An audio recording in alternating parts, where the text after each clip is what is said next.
Hi everybody, I'm Melanie Raposo and welcome to the Pregnancy Show. On today's panel discussion, the moms are talking about a very widely debated topic, natural birth versus epidural. And while you may be thinking that no pain is the easy way, it's important to be informed about the risks involved in having an epidural. Let's hear what the moms had to say. Like, do you think natural is better? Yes. Or Definitely. Yeah? I'm a real natural childbirth advocate as well. Yeah. The problem is that it's become a norm. In our society now, it's become normal to have an epidural. It's become normal to be induced into labor. So normal that people don't question it anymore. Mm-hmm.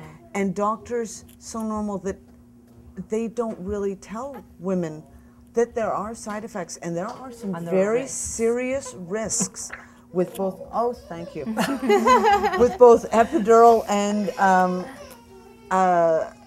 inductions. Women need to be informed of their choice. They need to be informed of the risks, and it's not that we're looking down on anybody who needs to take the drugs. You do what you need to do to be comfortable. You just need to be aware that it has risks, choice, and it can have consequences. That there are studies that show it has an effect on breastfeeding because the baby might be too sleepy or the mother. Exactly. So there are risks with everything, and as long as people are making an informed choice. For me, I didn't have an epidural the first time purely because I'm absolutely terrified of needles. Yeah. So once I'd had the first one and went, oh, well, I did it, then it was okay with the second one. And I also had a home birth, so you can't have a home birth and an epidural. But I think the main problem these days is that women have been convinced that we can't do it without an epidural. Mm-hmm. That the only way to give birth is to be medicated and to have help, and it's not true. So that's the thing. Help is nice. Help is nice. I had help for the last 4 minutes when my midwife finally arrived, but we were on our own till then. The other thing that I found helpful was, like I said, the classes that we took, they actually gave us your choices for pain management. Like there was epidural, there's laughing gas, and there's Lamaze, which is just a class. Breathing. Yeah, the breathing. And for myself, we did the breathing, and of course I was screaming for drugs. Because we made a plan that I'm not going to take any drugs for epidural. My husband just kept saying, "It's okay, you can do it. We can do the breathing." Yeah. And what I did was, during the most intense part of it, I took laughing gas, which you inhale, and when you exhale, it's out of your system. Yeah. Mm-hmm. Just doesn't take the pain away, kind of gives you a little buzz. Takes some edge so that when you're... It makes it so you're able to cope with the pain better. It helps you cope, doesn't take the pain away or anything away, or the experience away. But I think a lot of people think, oh, I'll get an epidural and then I just won't feel it. But that's not that simple. I mean, once you start intervening in a natural process, complications happen, and when people have epidurals, it increases the risk of having a cesarean section by 30%. That's what the studies say. Really?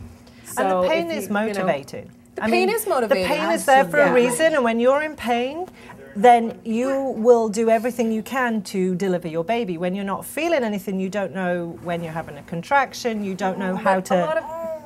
A lot of people don't understand there's different kinds of pain. It's a productive pain. It's a good pain. There's pain when you're stretching at the gym and you go, okay, I'm stretching and I'm stretching my muscles and it hurts, but you're doing something good for your body, right? And then there's pain if you fell down the stairs and cracked your arm, or toothache pain, which is bad pain. Toothache and root canal. And it's a good pain. It's a pain, you know what it's there for, there's a reason for it. It's not like some weird, shocking pain you have, and it's scary. Like, you know what it's there for.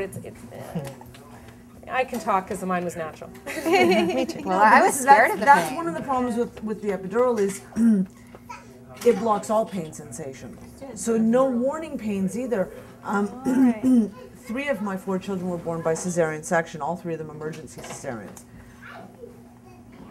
If you have an epidural when you're in labor, one of the high risks of after you've had a cesarean, you have a much higher risk of uterine rupture when you're in labor.